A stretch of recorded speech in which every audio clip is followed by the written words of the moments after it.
ప్రియమైన వెలిగింపు శ్రోతలకు యేసు ప్రభు నామంలో శుభాలు తెలియచేసుకుంటూ ప్రార్థన చేసుకొని దేవుని మాటలు విందాం. మమ్మల్ని మిక్కిలిగా ప్రేమించిన మా ప్రియ పరలోకపు తండ్రి, మీ ఘనమైన శ్రేష్టమైన అత్యున్నతమైన నామానికి వేలాది స్తుతులు స్తోత్రాలు చెల్లిస్తా ఉన్నాను ప్రభు. మరి ఒక వారం మీ మాటలు వినడానికి మీరు ఇచ్చిన సమయం కొరకే నీకు వందనాలు. ఈ సమయాన్ని మా అందరికీ దీవెనకరంగా చేయమని యేసు ప్రభు నామంలో అడిగి వేడుకొని ప్రార్థిస్తున్నాం తండ్రి, ఆమెన్. ప్రియ శ్రోతలు, నేటి సమకాలీన ప్రపంచంలో ఉరుకుల పరుగుల జీవితం మధ్య అనేక మంది అనుభవిస్తూ ఉన్నటువంటి స్థితిని ఇది మనం ధ్యానం చేసుకుని పోతా ఉన్నాం. ఏమిటి ఆ స్థితి అని అంటే, గతంలో మనం మాట్లాడుకున్న విధంగానే ఒంటరితనం అని. ఈరోజు ఏ స్థాయిలో వారైనా, ఏ స్థితిగతుల మధ్య జీవించేవారైనా, అది పేద ధనిక ఏ స్థితి వారైనా, వారి జీవితాల్లో ఈ ఒంటరితనం అనే ఛాయలు అప్పుడప్పుడు కనబడటం కాదు, ప్రతి క్షణం నీడలా వారిని వెంటాడుతూనే ఉంటున్నాయి. అయితే ఈ వారం ఈ అంశాన్ని తీసుకోవడానికి గల కారణం, ఒక ఆయన ఇలా అన్నారు, loneliness is a slow poison అని. ఒంటరితనం అనేది విషంతో పోల్చారు, స్లో పాయిజన్ అని. ఆ మాట వినిన తర్వాత మన జీవితాల్లో ఇటువంటి పరిస్థితి నుంచి మనం తప్పించుకోవాలి అంటే ఏం చేస్తే బాగుండు అనే విషయాన్ని ఈరోజు మనం ధ్యానం చేసుకోబోతా ఉన్నాం. గతంలో కూడా ఈ విషయం మీద మనం కొన్ని ఎపిసోడ్స్ చేశాం. అయినప్పటికీ మరొకసారి ఈ విషయాన్ని ఆలోచించడానికి, పరిశీలన చేయడానికి, పరీక్షించుకోవడానికి దేవుడు మనకు అవకాశం ఇస్తూ ఉన్నారు. ఈ మధ్యకాలంలో ఎదురవుతూ ఉన్న అనేక మంది వ్యక్తుల జీవితాల్లో వారి మాటల సందర్భంలో కానీ, వారి యొక్క సంభాషణలో కానీ వినబడుతున్నటువంటి గంభీరమైన స్వరం ఏంటంటే, ఒంటరితనం అనే ఈ పరిస్థితి నుంచి బయటికి రాలేకపోతున్నామని. అలా అని వారు ఎడారిలో లేరు, అలా అని 4 గోడల మధ్య బంధించబడలేరు, అలా అని ఒక ద్వీపంలో లేరు. సమాజంలోనే ఉన్నారు, మనుషుల మధ్యనే ఉన్నారు, బంధువుల మధ్యనే ఉన్నారు, రక్త సంబంధులతో ఉన్నారు. కానీ వారి జీవితాల్లో ఒంటరితనం అనే విషయం నెమ్మదిగా వారి అంతరంగాన్ని అలముకుంటూ ఉంటుంది. బైబిల్ గ్రంథంలో దేవుడు నరును చేసినప్పుడు దేవుడు చెప్పిన మాట ఆదికాండం 2:18, నరుడు ఒంటరిగా ఉండటం మంచిది కాదు అని. దేవుడు ఏదైతే మంచిది కాదు అని అన్నారో దాన్నే ఈ దినాన గొప్పగా చెప్పుకుంటున్న వారు చాలా మంది. అది ఒక సందర్భం అయితే, రెండోది రాజుల మొదటి గ్రంథం 19వ అధ్యాయం 14వ వచనంలో ఏలియా గారు ఇలా అంటారు, నేను ఒక్కడిని మాత్రమే మిగిలి తిని అని. ఈ మాటలన్నీ కూడా మనిషి ఎటువంటి పరిస్థితుల్లో ఈ మాట మాట్లాడతారు అన్నప్పుడు, తీవ్రమైన నిరాశ నిస్పృహల మధ్య, ఆశలు అధఃపాతాళానికి వెళ్ళిపోయిన పరిస్థితుల్లో మనిషి ఒంటరితనాన్ని అనుభవిస్తూ ఉన్నప్పుడు ఈ మాటలు చెప్తారు. తిమోతికి రాసిన 2వ పత్రిక 4వ అధ్యాయం 9వ వచనం నుంచి చదువుకుంటే, నువ్వు త్వరగా రమ్ము అని పౌలు గారు మాట్లాడతారు. ఈ మాటలన్నీ మనం ఆలోచిస్తూ, ఒక ఆయన ఇలా అన్నారు సరదాగా నవ్వుకోవడానికి, నేను ఒంటరితనంలో ఎక్స్పర్ట్ని అని. I'm expert in loneliness. అదేంటి ఆశ్చర్యంగా ఉంది కాదు. అంత మాత్రమే కాదు, ఆయన ఏమంటారంటే, చదువునేది, I'm fatherless, motherless, brotherless, sisterless, wifeless, childless, but thank God not godless అని. నాకెవరు లేరు కానీ దేవుడు నాతో ఉన్నాడు అని. ఈ మాట సరదాకే ఆయన అన్నప్పటికీ ఎంతో నిగూఢమైన అర్థం దానిలో దాగి ఉంది. దేవునికి ముందు ప్రస్తావించబడిన వారందరూ కూడా తాత్కాలికంగా మన జీవితాల్లో వారి పాత్ర వారు పోషించేవారే కానీ శాశ్వత కాలంగా మనతో ఉండేవారు దేవుడు మాత్రమే. కానీ విచిత్రం ఏమిటి అని అంటే, మనిషి శాశ్వతంగా ఉండే దేవునితో తప్ప తాత్కాలికంగా మనతో కలిసి ప్రయాణం చేసే వారి మీద ఎంత మమకారాన్ని పెంచుకుంటారో ఆ మమకారమే వారి జీవితాల్లోనికి వైరాగ్యాన్ని, వారి జీవితాల్లోనికి వ్యతిరేక భావాలను, వారి అంతరంగాల్లో శూన్యతను కలిగిస్తుంటుంది. ఇలాంటి పరిస్థితుల మధ్య శాశ్వత కాలం మనతో ఉండే దేవునితో సంబంధం కలిగి ఈ ఒంటరితనాన్ని జయించాలి అంటే మనం అనుసరించవలసిన కొన్ని విషయాల్ని మనం ఈరోజు మాట్లాడుకుందాం. ప్రియ శ్రోతలు, ఈ మాటలు వింటున్నారు కదా, మీరు ఎటువంటి పరిస్థితుల్లో ఉన్నా ఈ మాటలు శ్రద్ధగా ఆలకించాలని ఆశపడతా ఉన్నాను. ఒక్కొక్కసారి అందరూ మనతో ఉన్నారు, అందరూ మనవారే అన్నట్లు అనిపిస్తుంది. ఒక్కొక్కసారి ఎవరు మనతో లేరు, మనమే ఒంటరి వారంగా భావిస్తుంటాం.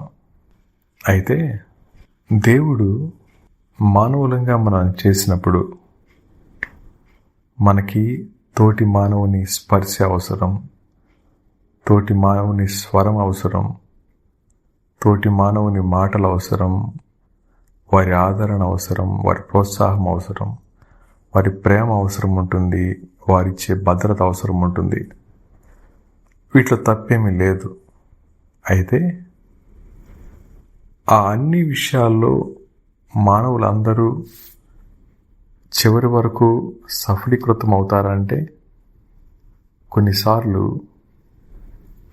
ఇష్టపడిన స్వరాలు వినబడకపోవచ్చు, ఆశించిన స్పర్శ దొరకకపోవచ్చు, ఆలోచించినంత ఆదరణ దొరకపోయి ఉండొచ్చు, ప్రోత్సహించేవారు కరువై ఉండొచ్చు. ఇలాంటి పరిస్థితుల్లో కృంగిపోవాల్సిన అవసరం లేదు. దేవుణ్ణి ఎరిగిన బిడ్డలంగా, దేవుని చేత ఎరగబడిన బిడ్డలంగా మన జీవితాన్ని ఈ మానసికమైన పంజరం లాంటి జీవితం నుంచి, ఆ పంజరం నుంచి బయటికి రావాలి అంటే మనం అలవర్చుకోవాల్సిన కొన్ని విషయాలు మనం ఆలోచించేద్దాం. ఒక ఆయన అంటారు, మనందరికీ తెలుసు, ఆయన చాలా ప్రాముఖ్యమైన వ్యక్తి, ఆయనకున్నంత అనుభవం ఇంకెవ్వరికీ ఉండదు. ఆయన ఇలా అన్నారు, ప్రసంగి గ్రంథం 5వ అధ్యాయం 12వ వచనంలో, కష్టజీవులు కొద్దిగా తినినను ఎక్కువగా తినినను సుఖనిద్ర నందుదురు, అయితే ఐశ్వర్యవంతులకు తమ ధన సమృద్ధి చేత నిద్ర పట్టదు అని. Sweet is the sleep of a labourer, whether he eats little are much, but the full stomach of the rich will not let him sleep అనే మాట. మొదటిది ఏంటండి అంటే, ఒంటరితనం యొక్క ప్రభావం నుంచి మనం తప్పించబడాలి అన్నప్పుడు భౌతికంగా మనం బిజీగా ఉండటం నేర్చుకోవాలి. ఎక్కడా కూడా ఖాళీగా కూర్చోవడం అనేది చేయకూడదు. ఎప్పుడైతే మన పని మనం చేసుకుంటూ ఇంటి పని చేసుకుంటూ ఏదో ఒకటి మనకు తోచిన విధంగా శక్తి ఉన్నంత వరకు భౌతికంగా మనం కష్టపడుతున్నప్పుడు ఆ కష్టం మనకేమిస్తుంది అని అంటే సంతృప్తికరమైన నిద్రిస్తుంది. అందుకని అంటాడు, కష్టజీవులు కొద్దిగా తినినను ఎక్కువగా తినినను సుఖ నిద్రను నుదురు అనే మాట. ఎన్ని అంతస్తులు కట్టుకున్నా పడుకునేది 6 అడుగుల స్థలంలోనే. ఎంతమంది పనివారిని పెట్టుకున్నా తినేది ఆ గుప్పిడి అన్నమే. ఎంత ధన సమృద్ధి ఉన్నా వేసుకోవాల్సింది నొప్పి వస్తే పారాసిటమాల్ టాబ్లెట్, జ్వరం వస్తే. ఇలా చెప్పుకుంటూ పోతే చాలా ఉన్నాయి కదా. అయితే మొట్టమొదటిగా ఒంటరితనం యొక్క భయంకరత్వం నుంచి తప్పించబడాలి అన్నప్పుడు మనం భౌతికంగా బిజీగా ఉండటానికి ప్రయత్నం చేయాలి. రెండవది, మానసికంగా మనం ఎల్లప్పుడూ కూడా అనుకూలమైన ఆలోచనలు మాత్రమే చేస్తూ ఉండాలి. అనేక సార్లు ఒంటరితనం గుండా వెళుతూ ఉన్నప్పుడు వారి అంతరంగాల్లో అలముకునేది వ్యతిరేకమైన తలంపులు. వారి జీవితం ఇంకెందుకు పనికిరాదన్నట్లుగా వారు అనుకుంటూ, కృంగిపోతూ, నిందించుకుంటూ, హేళన చేసుకుంటూ వారు నెమ్మదిగా దిగజారిపోతుంటారు. ఆ ప్రక్రియలో తమను తాము కూడా ఎంతో తక్కువగా చేసుకుంటుంటారు. బైబిల్ ఏముందండి అంటే, ఫిలిప్పీలకు రాసిన పత్రిక 4:8 మెట్టుకు సహోదరులారా, ఏ యోగ్యత అయినను మెప్పైనను ఉండినెడల, ఏవి సత్యమైనవో, ఏవి మాన్యమైనవో, ఏవి న్యాయమైనవో, ఏవి పవిత్రమైనవో, ఏవి రమ్యమైనవో, ఏవి ఖ్యాతి గలవో వాటి మీద ధ్యాసించుకొనుడి అనే మాట ఇంగ్లీష్లో రాయబడి ఉంది. Finally brothers, whatever is true, whatever is honourable, whatever is just, whatever is pure, whatever is lovely, whatever is commendable, if there is any excellence, if there is anything worthy of praise, think about these things. కాబట్టి రెండవదిగా, మానసికంగా మనం ఎల్లప్పుడూ కూడా అనుకూలమైన ఆలోచనలు అంటే positive thoughts కలిగి ఉండాలి. ఇది క్రైస్తవునికి మాత్రమే కాదు, తన ఆత్మీయ జీవితంలో ఒంటరితనం యొక్క విష ప్రభావం నుంచి విడిపించబడాలి అంటే మానసికంగా ఎప్పుడూ కూడా అనుకూలమైన ఆలోచన చేయడం చాలా శ్రేష్టమైన సంగతి. అంత మాత్రమే కాదు, మనం ఎమోషనల్గా అంటే భావోద్రేకాల పరంగా కూడా మనం ఎలా ఉండాలి అంటే బిజీగానే ఉండాలి. ఇది ఎలా సాధ్యమవుతుంది అన్నప్పుడు రోమిలకు రాసిన పత్రిక 12:15 ఏమని రాయబడి ఉందండి అంటే, మీరు బైబిల్స్ ఉంటే రాసుకోవచ్చు. Rejoice with those who rejoice, weep with those who weep అన్నమాట. సంతోషించు వారితో సంతోషించండి అనే మాట. ఎమోషన్స్ దగ్గర ఎన్నడూ దాచిపెట్టుకోకూడదు. బాధ వస్తే ఏడవాలి, సంతోషం వస్తే నవ్వాలి, అలా అని చెప్పి దాన్ని ఆసరా తీసుకొని ఎప్పుడు బాధపడుతూ కూర్చోకూడదు. అదే ఆసరా తీసుకొని అస్తవ్యస్తంగా మనం గనక ప్రవర్తిస్తే మనల్ని పిచ్చాళ్ళ కింద సమాజం లెక్కేస్తుంది. కాబట్టి భావోద్రేకాల విషయంలో జాగ్రత్తగా మనం బిహేవ్ చేసుకోవడం చాలా శ్రేష్టమైంది. అంత మాత్రమే కాదు, మనం ఇంకొక మాట కూడా ఆలోచిస్తే ఆత్మీయంగా కూడా మనం చాలా బిజీగా కనబడాలి. ఈ మాట మనం వింటూ ఉన్నప్పుడు అపోస్తలుల కార్యాల గ్రంథం 2:42 ఇలా వ్రాయబడి ఉంది. ఏంటి ఆ మాట అంటే, వీరు అపోస్తలుల బోధ ఎందును, సహవాసమందును, రొట్టె విరుచుట ఎందును, ప్రార్థన చేయుట ఎందును ఎడతెగకుండిరి అనే మాట. And they devoted themselves to the అపోజల్స్ teachings and fellowship, to the breaking of bread and the prayers అనే మాట. ఈ మాట ప్రియ శ్రోతలు జాగ్రత్తగా వినండి. ఆత్మీయ జీవితాన్ని గురించి మార్టిన్ లూథర్ గారు చెప్పే మాట ఏమిటి అని అంటే, ఒక వ్యక్తి తన సేవా విషయంలో కానీ ఆధ్యాత్మిక జీవితంలో కానీ పరిణతి సాధించాలి అని అంటే ఆ వ్యక్తిలో కలిగి ఉండాల్సిన 4 విషయాలు ఇలా అంటారు.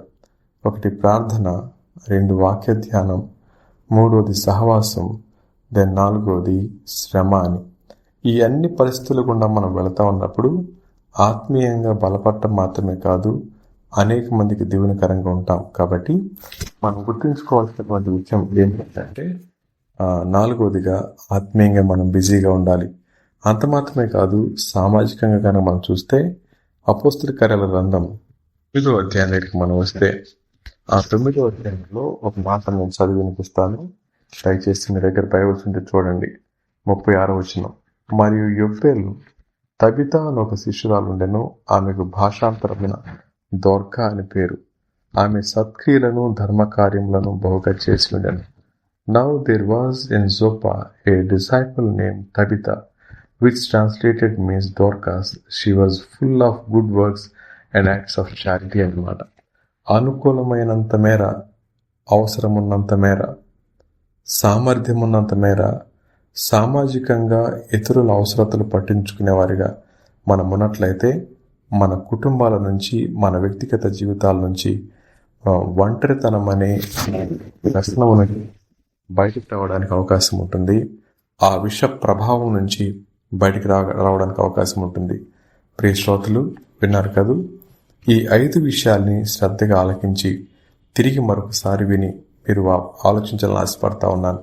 కాబట్టి loneliness is a slow poison అన్నమాట శ్రద్ధగా తీసుకుంటే మనం భౌతికంగాను, మానసికంగాను, భావోద్రేకాల పరంగాను, ఆధ్యాత్మికంగాను, సామాజికంగాను మనల్ని మనం బిజీ చేసుకుంటా ఉన్నప్పుడు మన జీవితాల నుంచి ఒంటరితనం అనే శత్రువుని పారదోలడానికి అవకాశం ఉంటుంది.